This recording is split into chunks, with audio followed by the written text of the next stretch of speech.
Arena Alterosa. Oferecimento Powerline Internet, também com TV por assinatura, 2102.000.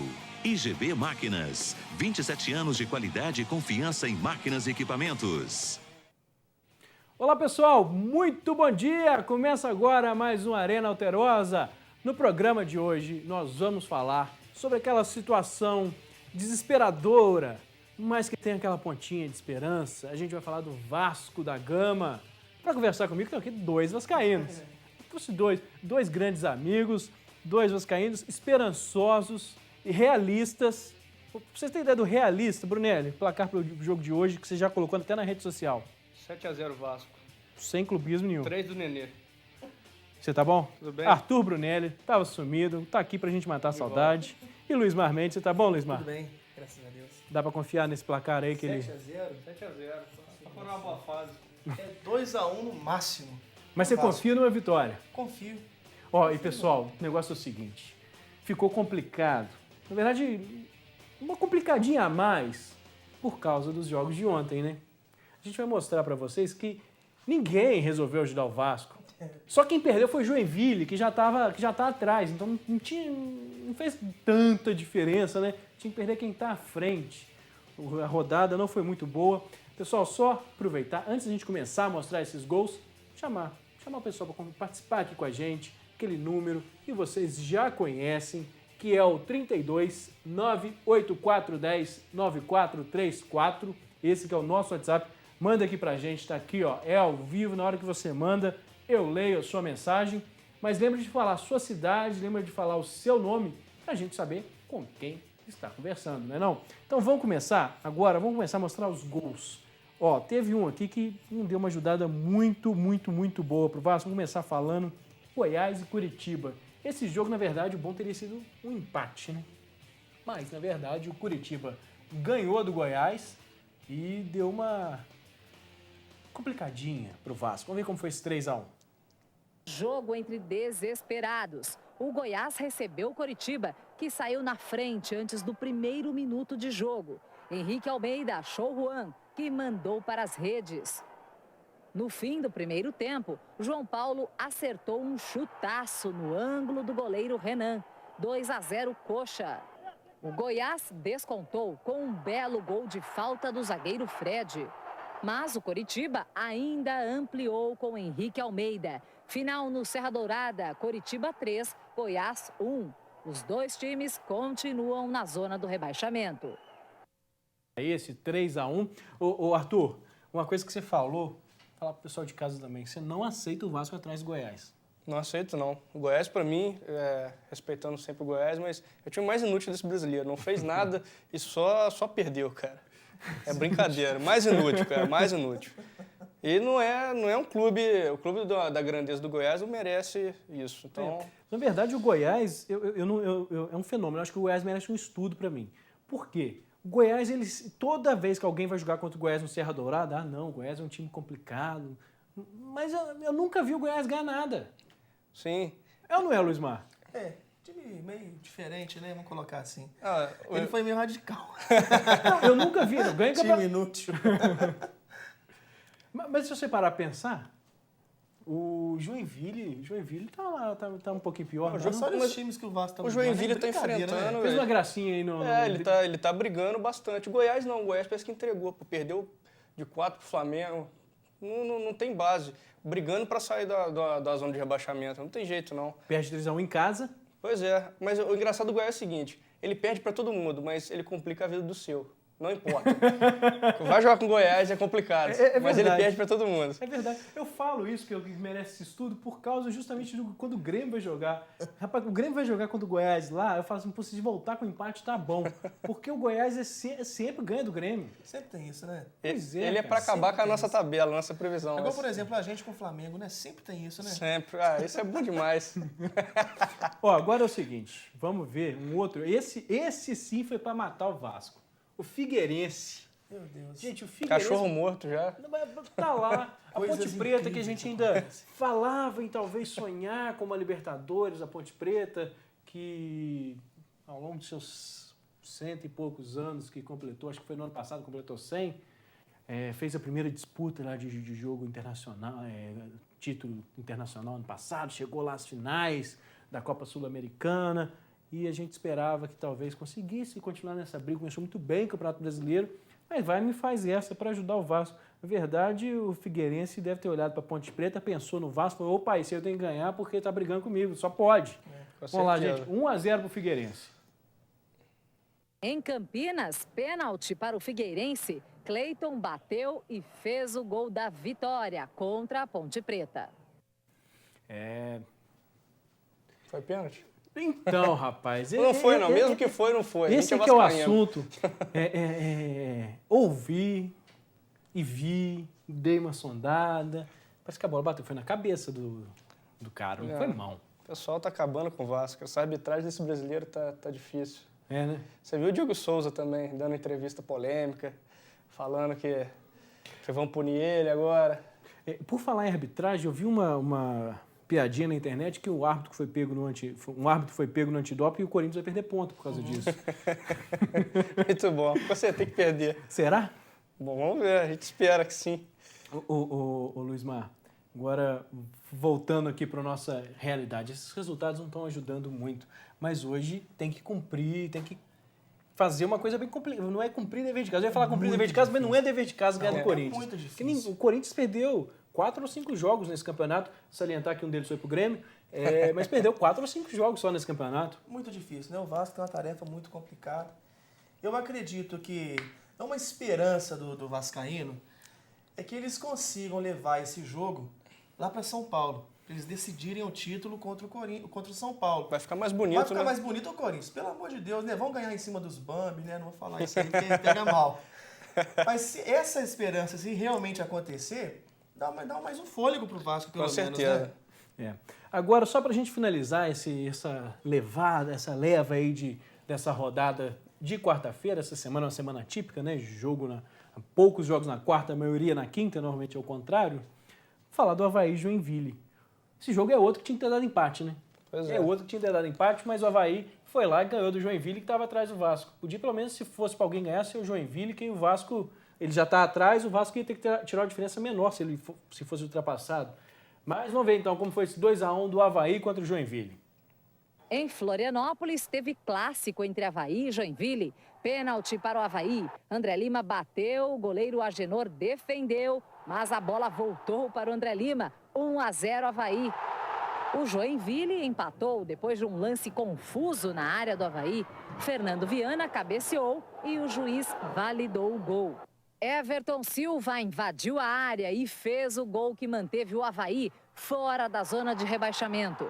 Final na ressacada. Avaí 2, Joinville 1. Esse 2-1. O André Lima, rapaz, está chamando minha atenção. Tem feito alguns gols, né? Voltou, estava lá no futebol chinês. Acho que cabe uma seleção para ele, hein? Seleção? Será? Você jogou no Vasco, não, né? Jogou no Botafogo, jogou no São Paulo. Vasco não, graças a Deus. Brilhou no Grêmio. Inclusive, ele é o autor do primeiro gol da arena do Grêmio, foi o André Lima. De seleção, chama atenção o Nenê no Vasco, né? Como é que tem jogado, hein? Jogado muita bola, muita bola. Como que ele ajudou o Vasco agora nesse reforço, né? Rapaz, eu fico aqui pensando, você falando do Nenê, eu li uma notícia de que o Grêmio estava sondando o Nenê. Aí, nesse ponto, eu não sei, assim, vocês, por favor, não levantem para brigar comigo, mas às vezes eu ficar numa torcidinha pro Vasco cair de vez, talvez facilite uma saída do Nenê. E ainda tem a questão Tupi, né? Que eu tô nessa campanha do Vasco para ele cair por causa do Tupi. Você já falou que pode levar o Caleb para ir lá ver? Vou levar o Caleb para lá, para ver o... Vai ficar mais fácil. A família não briga, todo mundo ali. Aí fica bom de qualquer jeito. Mas tomara que não caia, né? Agora é o seguinte, a gente recebeu uma pergunta aqui no nosso WhatsApp perguntando: o Atlético ainda pode ser campeão?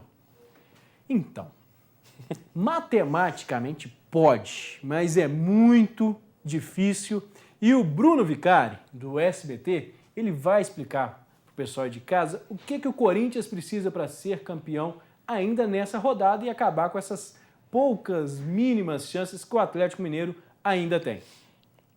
Às 22 horas, o Corinthians vai a São Januário enfrentar o Vasco, enquanto o vice-líder Atlético Mineiro pega o São Paulo no Morumbi. Para o Timão ser campeão, basta só uma vitória lá no Rio de Janeiro.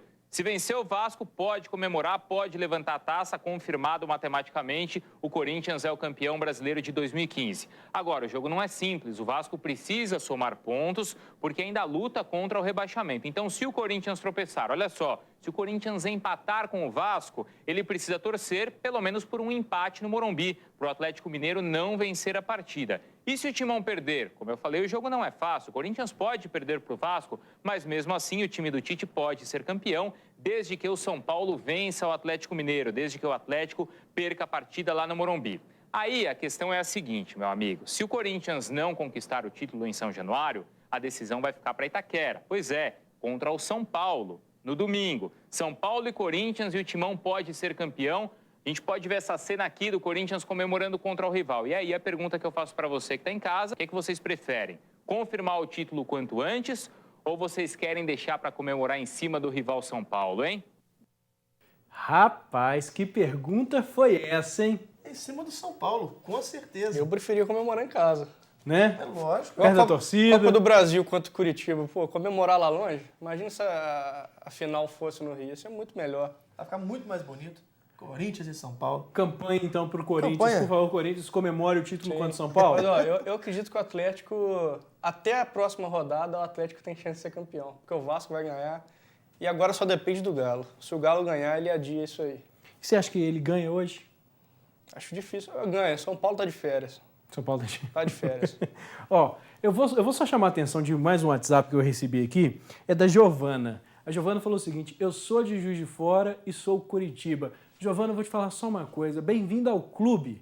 Porque as pessoas sempre me perguntam: ô Lucas, você é gaúcho? Eu falo assim: não, gente, eu sou mineiro, sou lá de São João do Nepomuceno. Mas por que você é Grêmio? Todo mundo deve te perguntar: por que você é Curitiba? Bem-vinda a esse clube, viu? O pessoal gosta de saber por que a gente torce para esses times diferentes. É paixão, né, gente? Não tem como. Com certeza. Eu costumo falar, eu vou já falar para todo mundo aqui que está assistindo a gente na Arena Terosa. Eu fui iludido pelo Grêmio. Fui iludido. Uma ilusão. Eu era uma criança, eu vi o Grêmio ser campeão da Libertadores, depois eu vi o Grêmio ser campeão do Campeonato Brasileiro, em 95, depois 96. 97 eu vi ser campeão da Copa do Brasil. Aí lá em 2001 fomos campeões da Copa do Brasil de novo e acabou. Acabou. É imortal que mais morre. Desde 2001 que eu não vejo nada. No máximo, uma batalhinha dos aflitos aí, Só que a gente com 7 conseguiu ganhar do Náutico lá. Pra dar aquela emoção no coração. Pois é. O Vasco não tá na situação diferente, não. Mas é interessante essa questão de paixão clubística, né? Sim. Não dá pra explicar, né? Eu era Criciúma até meu pai me catequizar. Aí meu pai me catequizou, eu vi o Vasco com o Juninho, Romário, Edmundo, aí não teve jeito. Luiz Mar, Carlos Germano. você já teve outro Felipe. time ou é Vasco desde criancinha? Não, eu sou Vasco desde quando eu comecei a jogar bola. Quer dizer, tem quantos anos isso? Começava a jogar bola com meus colegas, aí meus primos começavam a brincar. Na época eu pegava no gol, né? Agora eu sou a bola, mas na época eu pegava no gol. E aí o pessoal ficava brincando. O Carlos Germano, aí foi pegando aquele negócio. Sim. Ó, mas eu vou falar uma coisa pra vocês. Mas tinha um timaço, né? Eu jogava no gol também, tá? Tá Eu jogava vendo no aí? gol também. E eu já fui outros times sem ser Grêmio. Não, mas eu jogava no gol, não é porque eu jogava muito bem no gol, é porque a única posição ou era goleiro, ou era teimoso, ou era de parado. Então, Já joguei de teimoso também. também. Já joguei de Jogo de teimoso gandula também. também, de vez em quando. Mas, ó, eu quando era criança, o Palmeiras campeão brasileiro. Eu sou Palmeiras. Eu era Vira-Folha. Eu sou Palmeiras. Depois eu fui Atlético, fui Galo. Mas eu fui Galo iludido também. Sabe por quê? Porque tinha o Alexandre Galo. Sim. Na época ele jogava no Santos. Aí eu tava vendo lá, não sei o que, o Galo fez um. Aí eu comecei a falar que eu era Galo. Mas eu era Galo por causa do gol do Alexandre Galo, que jogava no Santos. Não por causa do Atlético Mineiro. Ó, pessoal, é o seguinte, com muita conversa fiada de que time você torce, que time que você deixa de torcer, a gente vai agora para o nosso rápido intervalo. Daqui a pouquinho a gente está de volta para falar sobre o Tupi. É rapidinho, não sai daí.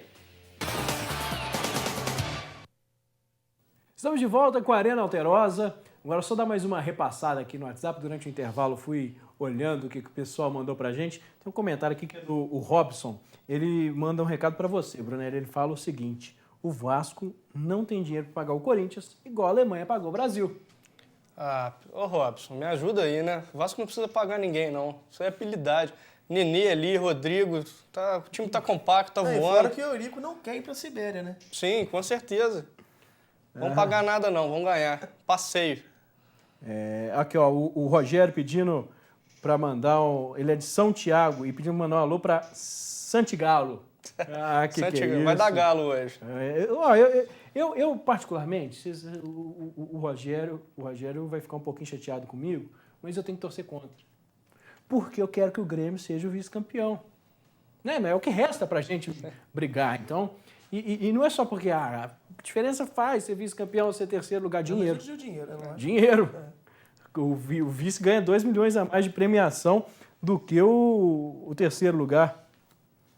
Ó, agora vamos fazer o seguinte, vamos falar do Tupi. Eu prometi pro pessoal que a gente ia falar de Tupi, então vamos falar do Tupi, vamos dar uma repassada aqui agora na formação desse elenco para o ano que vem. O Tupi já teve contratações anunciadas, já teve renovações anunciadas, o técnico também, né, tudo começou com o anúncio do novo técnico, que é o Júnior Lopes, você já acompanhou aqui no Arena Alterosa. E agora vamos começar a repassar então esses jogadores. Ó, o primeiro contratado, Douglas, lateral direito. A gente tem a imagem do Douglas para botar para o pessoal de casa. Tá aí, esse é o Douglas. Ele é lateral direito. Ele foi revelado lá no Santos. E numa época que foi revelado o Paulo Henrique Ganso, foi revelado o Neymar. Então Vem para trazer o Neymar, o Tupim. Já jogou com os caras bem cascudos. A última temporada dele foi no Tombense. Muito rápido, né? Oi? Lateral muito rápido ele, né? Fez um bom campeonato mineiro, o Tombense, Sim. mas o brasileiro não foi tão bem assim. Mas tá aí, é um reforço para a lateral que eu acho interessante, sabe por quê? Que a gente também tem a renovação do Osmar, que também é lateral direito. É interessante, tá aí o Osmar, eu acho interessante ter contratado um lateral direito e ter a renovação do outro lateral direito, porque vai ter uma concorrência. Eu acho que precisa ter a concorrência e, além de tudo, elenco. Porque a Série B é diferente da Série C. Uma lesão, alguma baixa ali, tem um jogador Cartão amarelo, terceiro cartão. Tem um jogador. Acho bom, vai ser uma sombra ali. Tirou o Osmar da zona de conforto. Apesar de, acho que o Osmar vai ser titular fácil. É. Eu gosto muito do futebol dele. Foi muito importante para essa conquista da Série B. Sempre acreditou no futebol dele? Sempre que não, mas ele eu acreditava. Mas para mim o melhor eu acho que é o Sidmar. Ele é o melhor. O Brunelli, o Luiz Mar, ele tem essa frase que é muito, muito marcante. Eu nunca duvido de ninguém, do futebol de ninguém. Entra um cara pereba, pra jogar, ele sempre acreditei no futebol dele. Né? E assim, ele fala isso depois que o cara dá uma sorte e faz até um gol. do Fred, na Copa do Mundo, você sempre acreditou nele? Não, aí tudo tem limite na vida. O Cone, mano. Não, mas quanto o Flamengo, quando eu tava criticando, vi o jogo com o Lucas, tava criticando o Jorge Henrique e foi lá e fez o gol. Eu, sempre acreditei no futebol desse cara, joga demais. Ó, agora vamos falar no meio de campo do Tupi. Felipe Alves também renovou. Tá? A gente tem a imagem do Felipe Alves colocar pro pessoal. Felipe Alves que vai para a terceira temporada no Tupi, tá aí o Felipe Alves, ele fez parte, então, do grande time que não subiu do ano passado, fez parte do time desse ano que é maior ainda porque subiu, tá aí o Felipe Alves, renovado. Agora uma renovação também muito importante, Gleison. Essa eu acho que é fundamental, tá aí o Gleison, goleirão do Tupi, ele fechou o gol, fundamental, né? Eu acho que Jogou muito. Ter um cara como o Gleison no gol dá confiança pro pessoal da defesa em diante, né? Com certeza. Os jogos do Tupi, uma das características, né, dessa temporada passada, foi justamente o número de gols sofridos, que foi pouco, né? O Gleison pegou muito, fechou muito, momentos decisivos, né? Contra o Furacão, por exemplo, aqui, quando teve aquele jogo, aquela expectativa, segurou o jogo demais da conta, pegou muito. E levou o time aí para a Série B, né? Além de ser um excelente goleiro, é experiente também, né, Bruno? Ele é experiência, eu acho que vai contar. O Tupi vai precisar da experiência para enfrentar essa primeira Série B. Com certeza, concordo totalmente com você. Uma coisa que eu penso, Lucas, não sei se você vai concordar comigo, eu acho que o Tupi precisa de um medalhão. Sabe, aquele camisa 10 ali, um Paulo Baier da vida, um Marcelinho Paraíba, que já viveu muito no futebol e consegue tirar o peso dos mais novos ali e chamar a responsabilidade para ele. Acho que tendo isso, o Tupi vai ficar mais tranquilo para entrar em campo. É alguém que já jogou muitos campeonatos e vai ser mais fácil.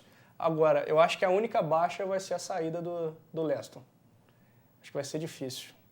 Ah, mas vamos confiar no trabalho do Júnior Lopes também, né? Vamos dar o crédito para ele. Mas sobre isso que você falou da questão de ter um medalhão, eu acho que o seu argumento é um argumento válido, mas existe o contra-argumento também. Sim. Porque pode, como se fala na seleção brasileira, por exemplo, ter a Neymar dependência, que não aconteceu nesse último jogo, Sim. né? Douglas Costa comeu a bola, pronto, acabou. Jogou demais, né? Neymar ele jogou? Nem vi. Nossa, o Douglas Costa arrebentou. Mas eu acho que tem esse outro lado também. Luiz Mar, você desempata. Você acha que ter um cara como esses, com essa experiência, Sempre acho. positivo, mas pode ter esse outro lado negativo? É muito positivo, principalmente quando você tem um cara que tem essa experiência de jogo, né, que dá segurança. Algumas posições, por exemplo, né, vamos colocar o goleiro, por exemplo, o meio-campista bem experiente para distribuir bem a bola. Isso aí faz toda a diferença num time. Eu particularmente acho o seguinte, que eu acho que não deve ser um medalhão. Eu acho que talvez podia trazer Semear. pelo menos uns 2 caras mais experientes, veteranos mesmo. Eles talvez não vão conseguir jogar todos os jogos como um jogador mais novo, ou talvez até consigam, né? Não depende da forma física do cara, mas eu acho que dividiria um pouco esse peso. Eu concordo contigo totalmente. Você vê isso no Vasco, depois da chegada do Nenê, que não é um jogador mais experiente, mas ele está numa fase já de aproximando o fim de carreira, mas ele deu uma tranquilidade para o Vasco, que quando ele não joga, é difícil segurar. Tá jogando demais. Tá né? jogando demais. Por exemplo, o Andrezinho, essas pessoas que já rodaram muito, vários times, vários campeonatos, sabem o que fazer. Então, assim, aquela coisa que quando o cara novo tá ali, não sabe o que fazer, tá abafado, ele, não, calma, toca pra mim. exemplo, Vamos. lá no São Paulo mesmo, o Rogério Ceni. Tem quantos anos o Rogério Ceni tá no time? 20 a anos segurança de que ele time. dá no time, né? É diferente, né? Eu acho que o seu tempo verbal tá um pouco equivocado. Eu acho que o Rogério Ceni dava. Não, dava, tudo bem. Dá mas é nesse exemplo, né? O jogador que tem experiência, ele faz diferença, né? Ele tem Com certeza. um peso, né? O Rogério Não, Ceni na joga verdade, muito. eu tô falando isso, mas assim, todo o respeito do Rogério Ceni, eu acho que ele foi um goleiro brilhante e injustiçado, assim como o Fábio. Os dois injustiçados de não terem... Por favor, não compare os dois. Não, mas injustiçados no sentido de não terem boas sequências Sim. em seleção brasileira. Mas o Fábio é mão de alface, cara. Mas de uma certa forma ele... Toma gol de costas, coitado. Mas depois de que tomou gol de costas, ele evoluiu na carreira. É, brincadeira. Ó, Fábio só é um pra gente excelente continuar goleiro. aqui, tem mais um contratado que é o Hiroshi. Tá aí, chega o Hiroshi para ajudar o Tupi. Jogou no Friburguense, o Hiroshi, o Bangu, rodou aí pelos times do interior do Rio de Janeiro. A última temporada dele foi na Cabofriense. Tá aí o Hiroshi, pode ser uma boa opção para ajudar o Tupi. E mais uma renovação do Igor. O Igor renovou, ele que já estava aqui no Tupi, né? Como eu disse, renovou. Também 3ª temporada, assim como Felipe Alves. Tá aí o Igor, mais um desses. Eu acho que é interessante uma análise que a gente pode fazer, falando aí do Igor, do Gleison, do Felipe Alves e do Osmar, a manutenção da base, né? A manutenção do trabalho.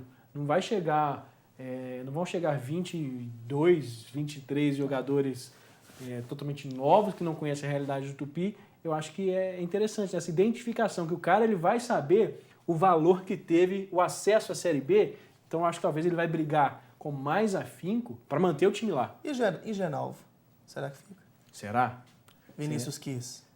Rapaz, esses são Vinícius Kiss. Eu gosto muito do futebol do Vinícius Kiss. Gosto muito do futebol do Vinícius Kiss, torço para que fique. De fora da área ali, meteu cada balaço. Sidmar também. Sidmar é seleção, né? Quem veio aqui na segunda-feira falou que o Sidmar podia ir para a seleção, rapaz? Alguém falou, não sei se foi na segunda-feira. Ele é soberano. Foi o Kiko Alfred. Foi o Kiko Alfred. Kiko Alfred. Sidmar Sidmar, o Kiko também no é lugar clubista. Em vez de convocar o Gemerson, tinha que ter convocado o Sidmar. Com certeza. E o Sidmar é pertencente ao Atlético Mineiro também. Tá aí. Tá só esperando esse renovação, quer ver se vai, se fica. Mas eu acho o seguinte, ele é soberano. Na zaga, pra cima, pra baixo, ele é demais. Faz negócio comigo assim, ó. Tchau, pessoal. Acabou nosso tempo. Acabou. Brunelli.